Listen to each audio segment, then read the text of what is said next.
ശ്രദ്ധിക്കാം. നമ്മൾ S3-ൽ TOS-1 ആയിരുന്നു നമ്മൾ പറഞ്ഞിട്ടുണ്ടായിരുന്നത്. അപ്പോൾ നിലവിലെടുത്തുകൊണ്ടിരിക്കുന്നത് TOS-2 ആണ്. അപ്പോൾ നമുക്ക് ഇനിയിപ്പോൾ എക്സാം വരാൻ പോകുന്നത് TOS-1-ൻ്റെ എക്സാമാണ്.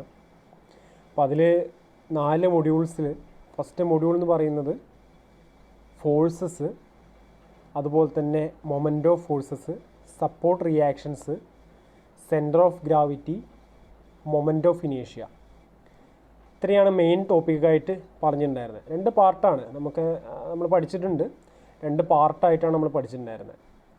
അപ്പോൾ 2 പാർട്ടിൽ ഒരു പാർട്ട് എന്ന് പറയുന്നത് ഫോഴ്സ് എന്തൊക്കെയാണ്, കോമൺലി എന്താണ് ഫോഴ്സ് എന്ന് പറഞ്ഞിട്ടുണ്ടായിരുന്നു, ടൈപ്പ് ഓഫ് ഫോഴ്സുകളെ കുറിച്ച് പറഞ്ഞിട്ടുണ്ടായിരുന്നു.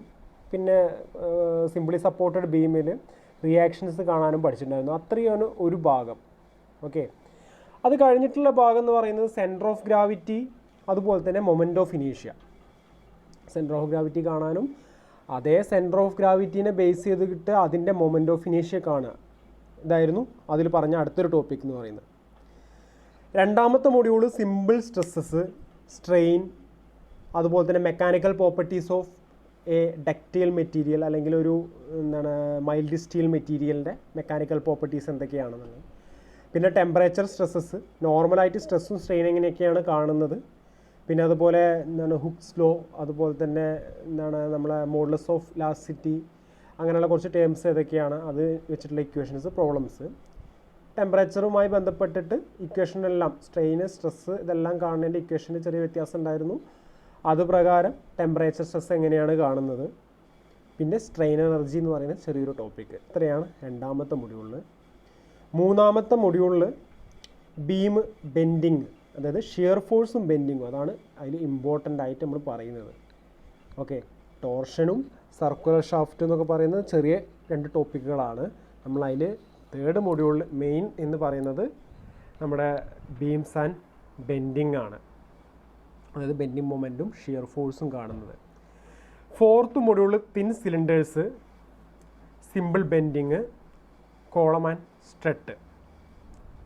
ഇത്രയും കാര്യങ്ങളാണ് നമ്മൾ അതിൽ കോമൺലി പറഞ്ഞിട്ടുള്ളത്. ഓക്കെ, അപ്പോൾ ഇവിടെ നിങ്ങൾ ശ്രദ്ധിക്കുക,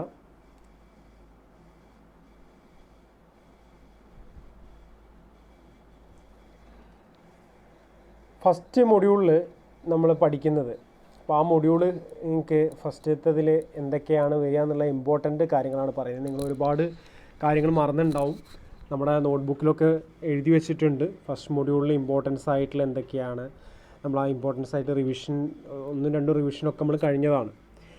അപ്പോൾ എല്ലാം ഒന്നുകൂടി റീവൈൻഡ് ചെയ്യാം. അപ്പോൾ ഞാൻ ഒന്നുകൂടി പറയുകയാണ്. ഫസ്റ്റത്തെ മൊഡ്യൂളിൽ നിങ്ങൾ എന്താണ് ഫോഴ്സ് എന്ന് പഠിക്കുക. എപ്പോഴും എന്താണ് ഫോഴ്സ് എന്നുള്ള ക്വസ്റ്റ്യൻ 2 മാർക്കായിട്ട് ചോദിക്കുന്ന ക്വസ്റ്റ്യനാണ്. അത് കഴിഞ്ഞാൽ ടൈപ്പ് ഓഫ് ഫോഴ്സ്, അല്ലാന്നുണ്ടെങ്കിൽ സിസ്റ്റം ഓഫ് ഫോഴ്സ്, അത് പഠിക്കുക. ഓക്കെ, ടൈപ്പ് ഓഫ് ഫോഴ്സ് അല്ലെങ്കിൽ സിസ്റ്റം ഓഫ് ഫോഴ്സ്. പിന്നെ അതിൽ ഞാൻ കുറച്ച് കാര്യങ്ങൾ എഴുതാൻ നിന്നു. ഇതിൻ്റെ പ്രിൻസിപ്പിൾ ഓഫ് മൊമെൻറ്റ് എന്താണ് ഒക്കെ 2 മാർക്ക് ക്വസ്റ്റ്യൻസാണ്. ഫോഴ്സ് എന്താണെന്നൊക്കെ എഴുതിയതിൻ്റെ കൂടെ തന്നെ ലോ ഓഫ് ട്രയാങ്കിൾ, അതുപോലെ പ്രിൻസിപ്പിൾ ഓഫ് മൊമെൻറ്റ്, ഇങ്ങനത്തെ കുറച്ച് ടേംസ് എഴുതി തന്നിട്ടുണ്ടായിരുന്നു. അത് പഠിക്കുക. ഈ ടൈപ്പ് ഓഫ് ഫോഴ്സിൽ concurrent force, non concurrent force, പിന്നെ like parallel force, unlike parallel forces, അങ്ങനെയുള്ള കുറച്ച് ഫോഴ്സസ് കാര്യങ്ങൾ 5-6 ഉണ്ട്. അതിൻ്റെ ചെറിയൊരു ഫിഗർ നോട്ട് ചെയ്തിട്ടുണ്ടായിരുന്നു അല്ലേ.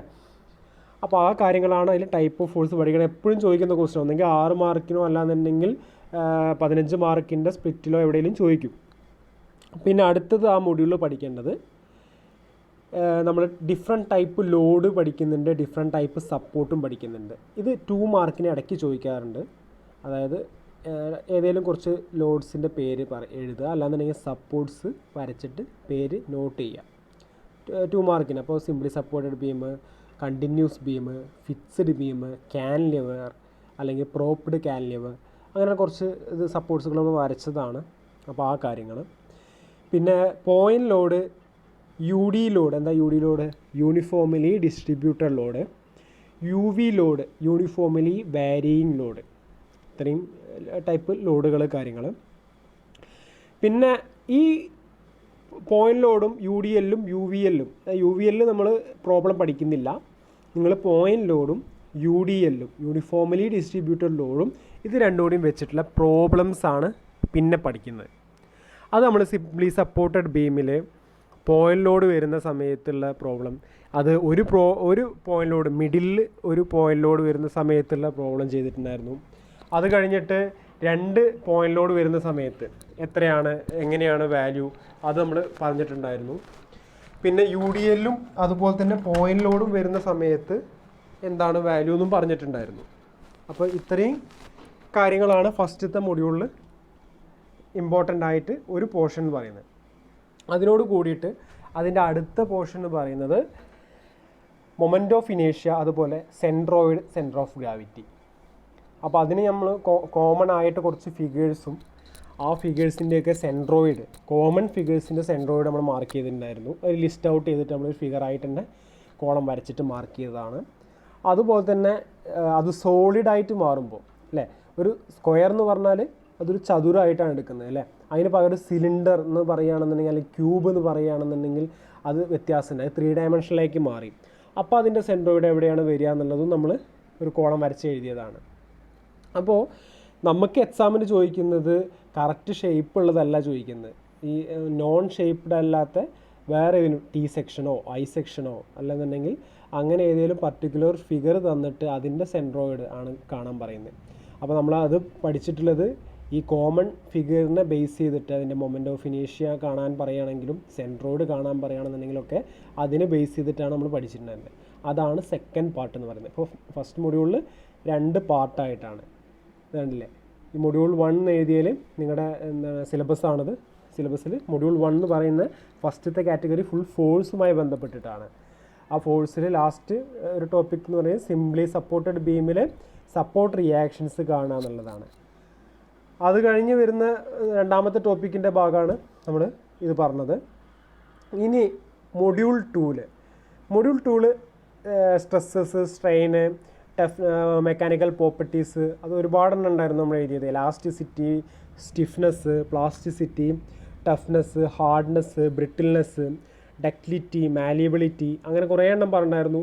എന്താണ് സ്ട്രെസ്സ് പറഞ്ഞിട്ടുണ്ടായിരുന്നു, എന്താണ് സ്ട്രെയിൻ എന്ന് പറഞ്ഞിട്ടുണ്ടായിരുന്നു. സ്ട്രെസ് എന്ന് പറയുന്നതിന് കാണാൻ F/A എന്ന് പറയുന്ന ഒരു ഇക്വേഷൻ, അതായത് load divided by area. Load divide by area ചെയ്യുന്ന സമയത്താണ് അവിടുത്തെ സ്ട്രെസ്സ് കിട്ടുന്നത്. പിന്നെ സ്ട്രെയിൻ എന്ന് പറയുന്നത് change in length to original length എന്ന് പറയുന്ന റേഷ്യോ വെച്ചിട്ടാണ് നമ്മൾ എന്ത് പറയുന്നത്, സ്ട്രെയിൻ എന്ന് പറയുന്നത്. അതെല്ലാം നമ്മൾ പ്രോബ്ലം ചെയ്തിട്ടുണ്ടായിരുന്നു. പിന്നെ സ്റ്റേറ്റ് ഉക്സ് ലോ, അതുപോലെ തന്നെ സ്ട്രെസ്, സ്ട്രെയിന് എന്താണ് ഒരു പർട്ടിക്കുലർ മെറ്റീരിയലിൽ വരുന്ന സമയത്ത് എങ്ങനെയൊക്കെയാണ്, കോമ്പോസിറ്റ് ബാർ വരുന്ന സമയത്ത് നമ്മൾ ഇക്വേഷൻസ് അതിനായിട്ട് ഫോം ചെയ്തിട്ടുണ്ടായിരുന്നു സ്ട്രെസ്സ് കാണാനുള്ള. ഫസ്റ്റത്തെ മെറ്റീരിയലിൻ്റെ സ്ട്രെസ്സ് F1, രണ്ടാമത്തെ മെറ്റീരിയലിൻ്റെ സ്ട്രെസ്സ് F2 എന്നെല്ലാം പറഞ്ഞ് എഴുതി വെച്ചിട്ടുണ്ടായിരുന്നു.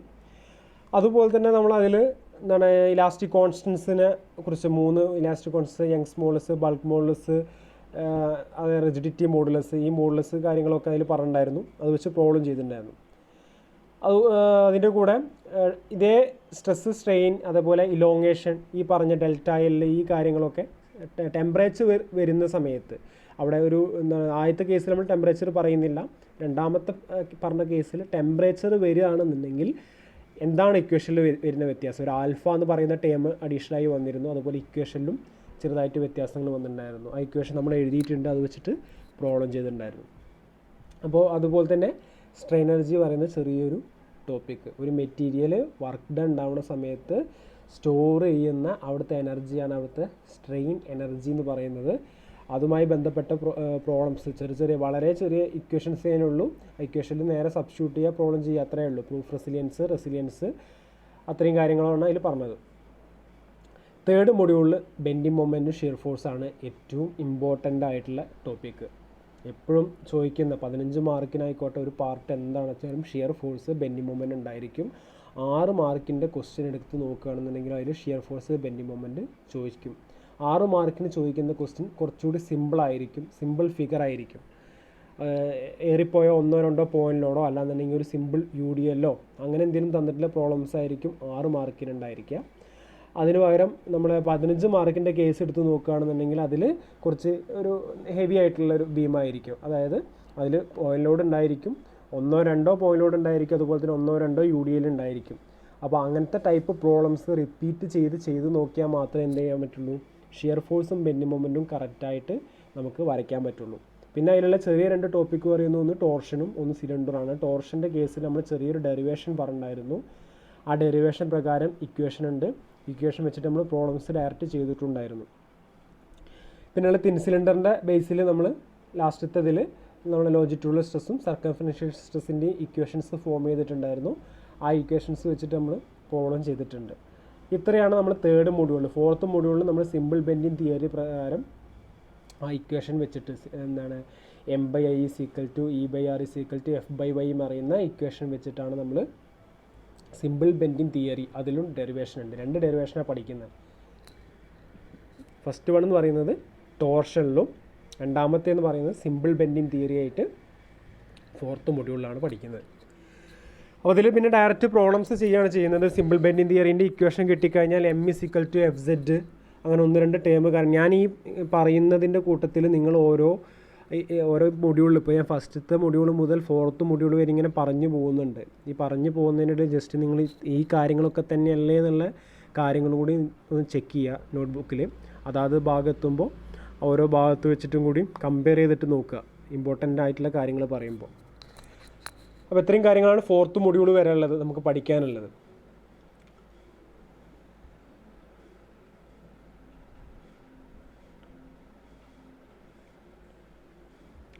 ഇപ്പോൾ ഇവിടെ നോക്കുക, അതിൽ ഫസ്റ്റത്തെ എന്ന് പറയുന്നത് ഇപ്പോൾ ഒരു ക്വസ്റ്റ്യനാണ് എടുത്തിട്ടുള്ളത്. അപ്പോൾ ഈ ക്വസ്റ്റ്യനിൽ A simply supported beam AB of span. ഇനിയിപ്പോൾ ആർക്കെങ്കിലും റിയാക്ഷൻ അറിയില്ല എന്നുണ്ടെങ്കിൽ ഒന്ന് ശ്രദ്ധിക്കുക. റിയാക്ഷൻ ഒന്നും പറയുകയാണ്. ഫസ്റ്റത്തെ മൊഡ്യൂളിൻ്റെ ഒരു പോർഷൻ ഉണ്ട്. ബാക്കി കുറേ കാര്യങ്ങൾ തിയറിയാണ്. ഫോഴ്സ് എന്താ, type of forces, triangle law, അതുപോലെ തന്നെ പ്രിൻസിപ്പിൾ ഓഫ് മൊമെൻറ്റ്, അങ്ങനത്തെ കാര്യങ്ങളെല്ലാം അതിൽ തിയറി ആയിട്ട് വരുന്ന കാര്യങ്ങളാണ്. Clock vice moment, anti clock vice moment എന്താണ്, ടൈപ്പ് ഓഫ് ലോഡ്സ്, അതുപോലെ തന്നെ ടൈപ്പ് ഓഫ് സപ്പോർട്ട്സ് ഏതൊക്കെയാണ്. ഇത്രയും കാര്യങ്ങൾ കഴിഞ്ഞിട്ട് വരുന്ന ഒരു പോർഷനാണ് എന്ത്, നമ്മൾ പ്രോബ്ലത്തിലേക്ക് കടക്കുന്നത്. ഇമ്പോർട്ടൻ്റ് ആണ് പ്രോബ്ലം. 6 മാർക്കിന് ചോദിക്കുന്നുണ്ട്. അതുപോലെ തന്നെ ഏകദേശം സ്കോർ ചെയ്യുമ്പോൾ മിക്ക ക്വസ്റ്റ്യൻ പേപ്പർ എടുത്ത് നിങ്ങൾ സ്കോർ ചെയ്യുമ്പോൾ മനസ്സിലാവും ഏകദേശം 20 മാർക്കിന് എന്താണെന്ന് വെച്ചാലും സിംപ്ലി സപ്പോർട്ടഡ് ബീം അല്ലെങ്കിൽ നമ്മൾ റിയാക്ഷൻ RAയും RBയും കണ്ടെത്താൻ ചോദിച്ചിട്ടുണ്ടാവും ക്വസ്റ്റ്യൻ മസ്റ്റായിട്ട്. അപ്പോൾ അതിന് പുറമെ നമ്മൾ തേർഡ് മൊഡ്യൂളിൽ ഷിയർ ഫോഴ്സും ബെൻഡിങ് മൊമെൻറ്റും ചെയ്യണമെന്നുണ്ടെങ്കിൽ എന്താണെന്ന് വെച്ചാലും റിയാക്ഷൻ ആദ്യമേ കാണണം. അപ്പോൾ RAയോ RBയും കിട്ടിയിട്ടില്ല എന്നുണ്ടെങ്കിൽ നിങ്ങൾക്ക് റിയാക്ഷൻ കിട്ടില്ല. റിയാക്ഷൻ കിട്ടിയില്ലെങ്കിൽ ബാക്കിയുള്ള ഷിയർ ഫോഴ്സും ബെൻഡിങ് മൊമെൻറ്റും കാണാൻ പറ്റില്ല. അപ്പോൾ അവിടെ 15 മാർക്ക് അവിടെ സ്കിപ്പ് ആവും. അപ്പോൾ ആദ്യം എന്ത് ചെയ്യണം, നിങ്ങൾ ഷിയർ ഫോഴ്സും ബെൻഡിങ് മൊമെൻറ്റും കാണുന്നതിൻ്റെ മുന്നേ അതിൻ്റെ റിയാക്ഷൻ എങ്ങനെയാണെന്ന് കറക്റ്റ് ഫസ്റ്റ് മൊഡ്യൂളിൽ പഠിക്കണ പോലെ തന്നെ പഠിക്കുക. ഏത് ഫിഗർ കിട്ടിക്കഴിഞ്ഞാലും, ഏത് സിംപ്ലി സപ്പോർട്ടഡ് ബീമിൽ കിട്ടിക്കഴിഞ്ഞാലും, ഏത് ലോഡ് വന്നു കഴിഞ്ഞാലും നിങ്ങൾക്ക് കാണാൻ അറിയണം. അപ്പോൾ ഈ ക്വസ്റ്റ്യൻ നോക്കുക. Simply supported beam of AB of span 6 metre. It carries a point load of 10 kN at the mid span. Mid സ്പാനിൽ 10 kN ആക്ട് ചെയ്യുന്നുണ്ട്. 6 മീറ്റർ ആണ് സ്പാൻ തന്നിട്ടുണ്ട്. AB എന്ന് പറയുന്ന 2 സപ്പോർട്ട് A and B. ഇവിടെ നമ്മളോട് ചോദിച്ചിട്ട് find the reaction RA and RB. അപ്പോൾ നമുക്ക് റിയാക്ഷൻ എന്ന് പറയുന്നത് RAയും RBയും ഇത് രണ്ടും കാണാനാണ് നമ്മളോട് ചോദിച്ചിട്ടുള്ളത്. അപ്പോൾ ഫസ്റ്റ് സ്റ്റെപ്പ് നമ്മൾ പഠിച്ചത്, ഫസ്റ്റ് സ്റ്റെപ്പ് σV = 0. അതായത് അവിടെ വരുന്ന കംപ്ലീറ്റ് വെർട്ടിക്കൽ എല്ലാ ഫോഴ്സുകളുടെ ആഡ് ചെയ്ത് കഴിഞ്ഞാൽ അത് അപ്വേർഡ് ഫോഴ്സസ് ഉണ്ടാവും, അതുപോലെ തന്നെ ഡൗൺവേർഡ് ഫോഴ്സസ് ഉണ്ടായിരിക്കും. ഇതെല്ലാം കൂടി ആഡ് ചെയ്ത് കഴിഞ്ഞാൽ നമ്മുടെ സമ്മ് എന്ന് പറയുന്നത് 0 ആണ്. അതാണ് ഇക്വിലിബ്രിയം കണ്ടീഷൻസ് എന്ന് പറയുന്നത്. അപ്പോൾ ഈ ഇക്വിലിബ്രിയം കണ്ടീഷൻസിലെ ഫസ്റ്റ് വൺ ആണ് σV = 0. നമ്മൾ σH = 0 എടുക്കുന്നില്ല. കാരണം എന്തുകൊണ്ടാണ്, നമ്മളിവിടെ ഹൊറിസോണ്ടൽ ഫോഴ്സുകളൊന്നും നമ്മളിവിടെ പറയുന്നില്ല. അതുകൊണ്ട് σH = 0 നമ്മൾ കൺസിഡർ ചെയ്യുന്നില്ല. നമ്മൾ 2 ഇക്വേഷനേ എടുക്കുന്നുള്ളൂ. ഇക്വിലിബ്രിയം കണ്ടീഷനിൽ നിന്ന് 2 ഇക്വേഷനാണ് നമ്മൾ കൺസിഡർ ചെയ്യുന്നത്. ഒന്നെന്ന് പറയുന്നത് σV = 0, മറ്റൊന്ന് പറയുന്നത് σH = 0. ഫസ്റ്റ് കണ്ടീഷനാണ് അപ്ലൈ ചെയ്യുന്നത്. σV = 0, RA + RB = 10 kN. നോക്കുക, അതായത് അപ്വേർഡ് ഫോഴ്സസ് എല്ലാം ഈക്വലിൻ്റെ ഒരു സൈഡിൽ എഴുതി. അതായത് RA + RB രണ്ടും അപ്വേർഡ് ഡയറക്ഷനിലാണ് ഫോഴ്സ് ആക്ട് ചെയ്യുന്നത്. അതാണ് അതിൻ്റെ റിയാക്ഷൻ. അതായത് ആ 10 kN 2 സപ്പോർട്ടുകളാണ് അതിനെ പിടിച്ച് നിർത്തിയിട്ടുള്ളത്. അപ്പോൾ ആ 2 സപ്പോർട്ടിൽ ഒന്ന് RAയും ഒന്ന് RBയും ആണ്.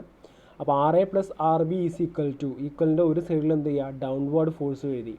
ഇത് എളുപ്പമായിട്ട് എഴുതാൻ വേണ്ടിയാണ് ഇങ്ങനെ പറയുന്നത്.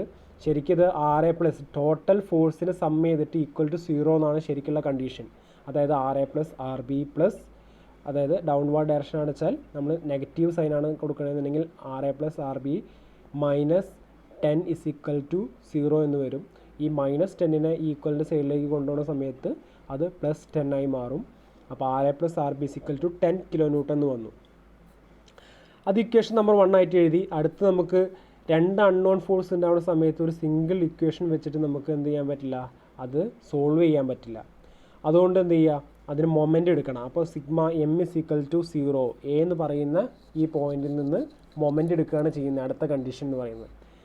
അപ്പോൾ ഈ A എന്ന് പറയുന്ന പോയിന്റിൽ നിന്ന് മൊമെൻ്റ് എടുക്കുമ്പോൾ അതേ പോയിന്റിൽ ആക്ട് ചെയ്യുന്ന RA എന്ന് പറയുന്ന ഫോഴ്സ് പിന്നെ നമ്മൾ കൺസിഡർ ചെയ്യേണ്ട ആവശ്യമില്ല. കാരണം അതിൻ്റെ മൊമെൻ്റ് എന്ന് പറഞ്ഞാൽ distance into perpendicular distance into force ആണ്.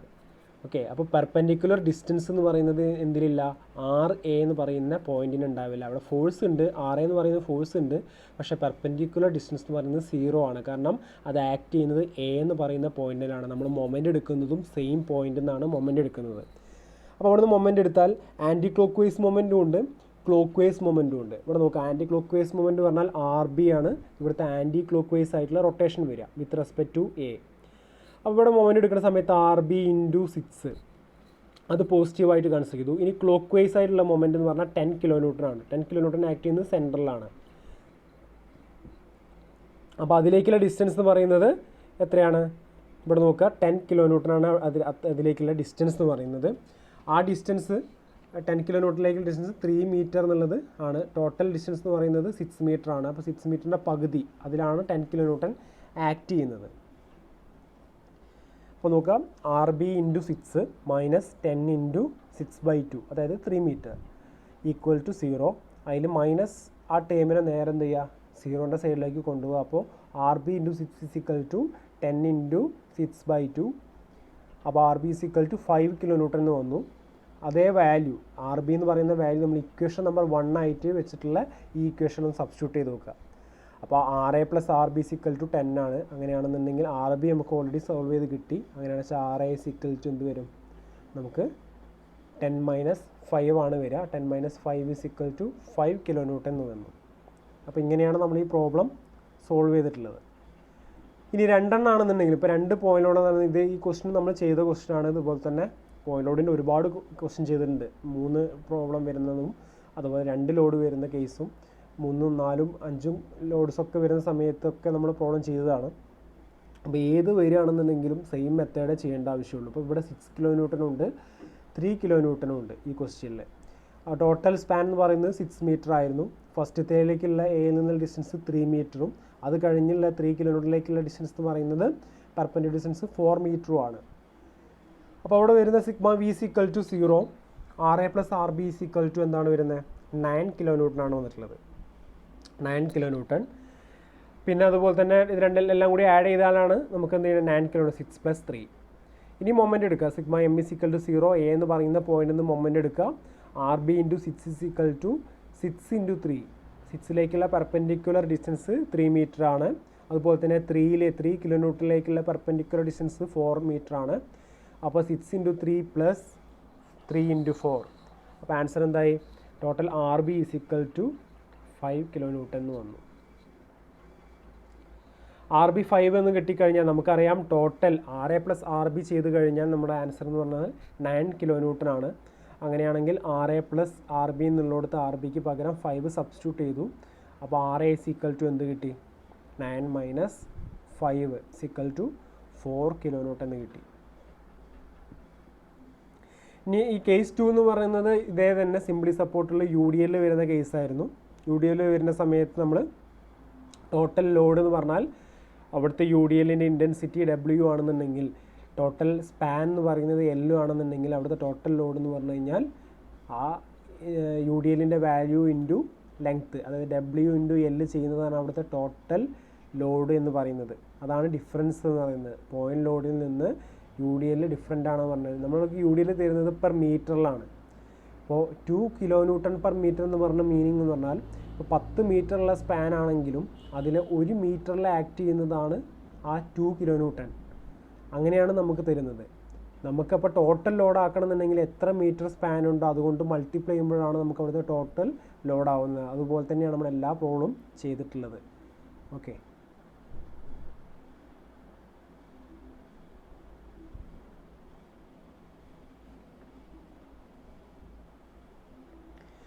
ഇവിടെ നോക്കുക, ഇതിൽ യു ഡി എൽ ഉണ്ട്, അതുപോലെ തന്നെ പോയിന്റ് ലോഡ് ഉണ്ട് 3 കിലോ ന്യൂട്ടൺ, അതുപോലെ തന്നെ 5 കിലോ ന്യൂട്ടൺ.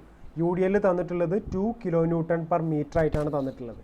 അപ്പോൾ നമ്മൾ ഫസ്റ്റ് സ്റ്റെപ്പ് ഇങ്ങനെ പ്രോബ്ലം കിട്ടിക്കഴിഞ്ഞാൽ ഇതിൻ്റെ ആറേയും ആർബിയും കാണാൻ പറഞ്ഞാൽ ഫസ്റ്റ് സ്റ്റെപ്പിൽ നമ്മൾ അതിൻ്റെ ലോഡുകളെല്ലാം ആദ്യം ഒന്ന് കറക്റ്റ് നോക്കുക എന്നുള്ളതാണ്. ഏതൊക്കെയാണ് യു ഡി എൽ, ഏതൊക്കെയാണ് പോയിന്റ് ലോഡ് എന്നുള്ള കാര്യങ്ങളൊക്കെ നോക്കുക എന്നുള്ളതാണ്. ഒന്ന് 3 കിലോ ന്യൂട്ടൺ, ഒന്ന് 5 കിലോ ന്യൂട്ടൺ, അത് പോയിന്റ് ലോഡ്സ് ആണ്. മറ്റൊന്ന് പറയുന്നത് 2 കിലോ ന്യൂട്ടൺ പെർ മീറ്റർ എന്ന് പറയുന്നത് യു ഡി എൽ ആണ്. അത് 2 × 3. യു ഡി എല്ലിനെ ടോട്ടൽ ലോഡാക്കാൻ 2 കിലോ ന്യൂട്ടൺ പെർ മീറ്ററിൽ 2 കിലോ ന്യൂട്ടൺ ആണ് ആക്ട് ചെയ്യുന്നത്. അങ്ങനെയാണെങ്കിൽ 3 മീറ്ററിൽ ടോട്ടൽ എത്രയാണ് ആക്ട് ചെയ്യുക? അപ്പോൾ 2 × 3. ഇപ്പോൾ 2 × 3 ചെയ്ത് കഴിഞ്ഞാൽ 6 കിലോ ന്യൂട്ടൺ എന്ന് വന്നു. അത് കഴിഞ്ഞ് പോയിന്റ് ലോഡ്സ് എന്ന് പറഞ്ഞാൽ അവിടെ 3 ഉണ്ട് 5 ഉണ്ട്, രണ്ടും കൂടി ആഡ് ചെയ്ത് കഴിഞ്ഞാൽ നമുക്ക് അവിടുത്തെ ടോട്ടൽ 8 കിലോ ന്യൂട്ടൺ ആയി. അപ്പോൾ നമുക്ക് ഇവിടുത്തെ RA + RB = ഏതൊക്കെ വരും? 6 + 3 + 5. ഇതെല്ലാം കൂടി ആഡ് ചെയ്ത് കഴിഞ്ഞാൽ നമുക്ക് 14 കിലോ ന്യൂട്ടൺ എന്ന് കിട്ടി. അതാണ് അത്രേ വ്യത്യാസമുള്ളൂ. ഇവിടെ നമ്മൾ പോയിന്റ് ലോഡും യു ഡി എല്ലിനെ ആദ്യം ഒന്ന് മനസ്സിലാക്കി വെക്കുക, അത് ജസ്റ്റ് ഒന്ന് എഴുതി വെക്കുക, യു ഡി എല്ലിൽ ഏതൊക്കെയായിരുന്നു, പോയിന്റ് ലോഡ് ഏതൊക്കെയാണെന്നുള്ളത്.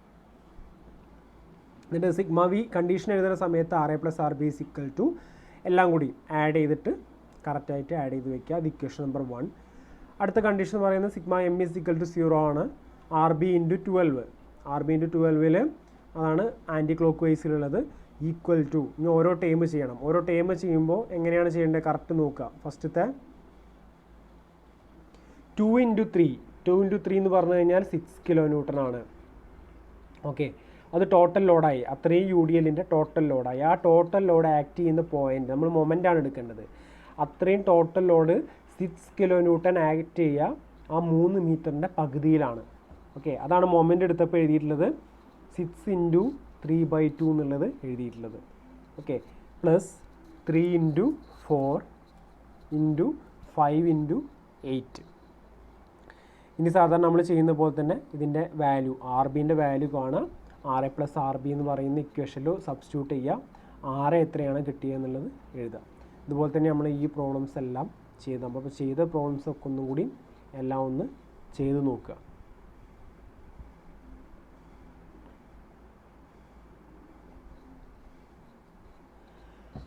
മറ്റൊരു ടോപ്പിക്കായിരുന്നു centroid and centre of gravity എന്ന് പറയുന്നത്. അപ്പോൾ എന്തായിരുന്നു രണ്ടിൻ്റെയും വ്യത്യാസം ചോദിച്ചു കഴിഞ്ഞാൽ, ഒരു പ്ലെയിൻ ഫിഗർ ആണെന്നുണ്ടെങ്കിൽ, അതായത് റെക്റ്റാങ്കിൾ, സ്ക്വയർ, ട്രയാങ്കിൾ, സർക്കിൾ, അതുപോലെ ഒരു പ്ലെയിൻ ഫിഗറായിട്ട് കൺസിഡർ ചെയ്യുന്ന സമയത്ത് അതിൻ്റെ ആ ടോട്ടൽ ഏരിയ കോൺസെൻട്രേറ്റ് ചെയ്യുന്ന പോയിൻ്റാണ് അതിൻ്റെ സെൻട്രോയിഡ് എന്ന് പറയുന്നത്.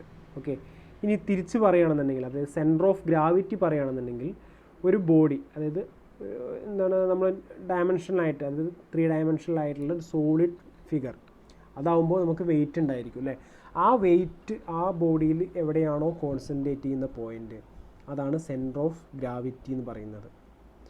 അപ്പോൾ നമ്മളതിൽ സെൻറ്റർ ഓഫ് ഗ്രാവിറ്റി കാണാൻ ഒരു പ്ലെയിൻ ഫിഗറിലുള്ള ഒരു ഇക്വേഷൻ ഫോം ചെയ്തിട്ടുണ്ടായിരുന്നു. A1 A2 A3 എന്നൊക്കെ പറയുന്നതും അതിലേക്കുള്ള ഡിസ്റ്റൻസ് ആയിട്ട് നമ്മൾ ഒരു ആക്സിൽ നിന്ന് H1 H2 H3 H4 എന്നൊക്കെ പറയുന്നതൊക്കെ നമ്മൾ മാർക്ക് ചെയ്തിട്ടൊരു ഇക്വേഷൻ ഫോം ചെയ്തിട്ടുണ്ടായിരുന്നു. എങ്ങനെയായിരുന്നു? H bar = A1 H1 + A2 H2 + A3 H3 etc. Whole divided by total area. എത്ര സ്പ്ലിറ്റ് ആയിട്ട് നമ്മൾ തിരിച്ചിട്ടുണ്ടോ അതിൻ്റെ എല്ലാത്തിൻ്റെയും കൂടി ഏരിയ ആഡ് ചെയ്യുമ്പോൾ നമുക്ക് ടോട്ടൽ ഏരിയ കിട്ടും. അതുപോലെ തന്നെ Y ബാറിൻ്റെ equation, Y bar = A1 Y1 + A2 Y2 + A3 Y3 etc. Whole divided by area. ഇത് കുറച്ച് കോമൺ ഫിഗറിൻ്റെ സെൻട്രോയിഡുകൾ ആയിരുന്നു. സ്ക്വയർ ആണെന്ന് വെച്ചാൽ അതിൻ്റെ ഡയഗണലുകൾ തമ്മിൽ ക്രോസ് ചെയ്യുന്ന സമയത്ത് ഉള്ള പോയിൻ്റാണെന്ത്, അതിൻ്റെ സെൻട്രോയിഡ് എന്ന് പറയുന്നത്. അതുപോലെ തന്നെ rectangle, parallelogram, trapezium, circle, triangle, പിന്നെ കുറച്ച് solid figures, cube, cylinder, cone. നോക്കുക, കോണിൻ്റെ അതിൽ നമുക്ക് എന്താണ്, അതിൻ്റെ h/3 ഹൈറ്റ്, ബേസിൽ നിന്ന് h/3 ഹൈറ്റ് മാറിയിട്ടാണ് അതിൻ്റെ സെൻട്രോയിഡ് ഉള്ളത്. സിലിണ്ടർ ആണെന്നുണ്ടെങ്കിൽ h/2 ഹൈറ്റ് മാറിയിട്ടാണ് അതിൻ്റെ സെൻറ്റർ ഉള്ളത്. ഹെമിസ്ഫിയർ, ഇത്രയും കാര്യങ്ങളായിരുന്നു നമ്മൾ കുറച്ച് കോമൺ ഫിഗേഴ്സ് തന്നിട്ടുണ്ടായിരുന്നത്. ഇനി നമുക്ക് കോമൺ അല്ലാതൊരു ഫിഗർ തന്നു കഴിഞ്ഞാൽ, നമ്മളിപ്പോൾ find the centroid of channel section having flange 50 mm and overall depth 100 mm, throughout thickness 15 mm, 15 mm. Okay, അപ്പോൾ ആ ഒരു channel section, I section, channel section, പിന്നെ അതുപോലെ തന്നെ ടി സെക്ഷൻ, ഇങ്ങനത്തെ കുറച്ച് കോമൺ ഫിഗേഴ്സാണ് എപ്പോഴും നമുക്ക് ചോദിക്കാറ് എക്സാമിനാണ് വെച്ചാൽ. ഓക്കെ, അപ്പോൾ ഈ ഫിഗേഴ്സിൻ്റെ നമ്മൾ ചെയ്യണ സമയത്ത് നമുക്കൊരു ഇങ്ങനൊരു സെക്ഷൻ കിട്ടിക്കഴിഞ്ഞാൽ, ഈ ഒരു ചാനൽ സെക്ഷൻ കിട്ടിക്കഴിഞ്ഞാൽ അത് ടോട്ടലായിട്ട് ഒന്നിച്ച് നമുക്ക് ചെയ്യാൻ കഴിയില്ല. അതിന് നമുക്കൊരു നോൺ ഫിഗറിലേക്ക് അതിനെ മാറ്റണം. അങ്ങനെ മാറ്റാൻ നമ്മുടെ കയ്യിൽ റെക്റ്റാങ്കിൾ എന്ന് പറയുന്നൊരു ഫിഗറും ആണ് ഇതുമായി ബന്ധപ്പെട്ടിട്ട് കിടക്കുന്നത് അല്ലേ. ഓരോ ഭാഗം ചാനൽ സെക്ഷൻ്റെ സി ഷേപ്പിനെ നമുക്ക് കട്ട് ചെയ്ത് പാർട്ടാക്കുകയാണെന്നുണ്ടെങ്കിൽ 1, 2, 3 അങ്ങനെ 3 ഭാഗങ്ങളായിട്ട് മാറ്റാം. അപ്പോൾ ഓരോ ഷേപ്പ് എടുത്ത് നോക്കിയാൽ ആ 3 ഭാഗത്തിൻ്റെ ഓരോ ഷേപ്പുകൾ എടുത്ത് നോക്കിയാലും ഓരോന്നിൻ്റെ ഫിഗർ എന്ന് പറയുന്നത് റെക്റ്റാങ്കിൾ ഷേപ്പാണ്. അതിൻ്റെ ഇപ്പോൾ ഫസ്റ്റ് ഒന്നാമത്തേന്ന് മാർക്ക് ചെയ്തത് 50 mm ലെങ്ത്ത് ഹൊറിസോണ്ടലായിട്ട് അല്ലേ. ഡെപ്ത്ത് എന്ന് പറയുന്നത് 15 mm. രണ്ടാമത്തെ സെക്ഷൻ്റെ ഇതിൽ ടോട്ടൽ 100 mm ആണ് ഹൈറ്റ്. അതിൽ നിന്ന് മുകളിലത്തെ 15ഉം താഴത്തെ 15ഉം കുറച്ച് കഴിഞ്ഞാൽ എന്ത് ചെയ്യുക, ബാക്കിയുള്ളത് 70 mm എന്നാണ്. അത് കഴിഞ്ഞ് ഏറ്റവും ബോട്ടത്തിലുള്ളത് സെയിം ഡയമെൻഷൻ, മുകളിൽ പറഞ്ഞ് സെയിം ഡയമെൻഷൻ.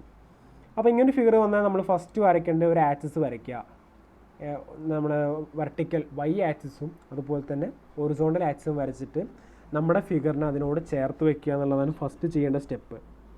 അത് കഴിഞ്ഞ് നമ്മൾ ഇത് ഏതെങ്കിലും ആക്സിസിന് സിമ്മട്രിക്കലാണോ ആദ്യം നോക്കുക. ഇവിടെ നോക്കി നോക്കുക, 2 ആക്സിസ് നമുക്കറിയാം ഏതാണ് എക്സ് ആക്സിസ് എന്നും ഏതാണ് വൈ ആക്സിസ് എന്നും. ഇതിൽ എക്സ് ആക്സിസിന് സിമ്മട്രിക്കൽ മുകളിലും താഴെ ഒരേപോലെ തന്നെ സിമ്മട്രിക്കലാണ്. അപ്പോൾ മുകളിലും താഴെ ഒരേപോലെ തന്നെ സിമ്മട്രിക്കൽ ആയതുകൊണ്ട് ഇതിൻ്റെ വൈ ബാർ എന്ന് പറയുന്നത് നമുക്ക് ഡയറക്റ്റ് പറയാം. എത്രയാണ് വരിക, ടോട്ടൽ ഡെപ്തിൻ്റെ പകുതി. Okay, Y bar is equal to total depth എത്രയാണ്, 100 ആണ്.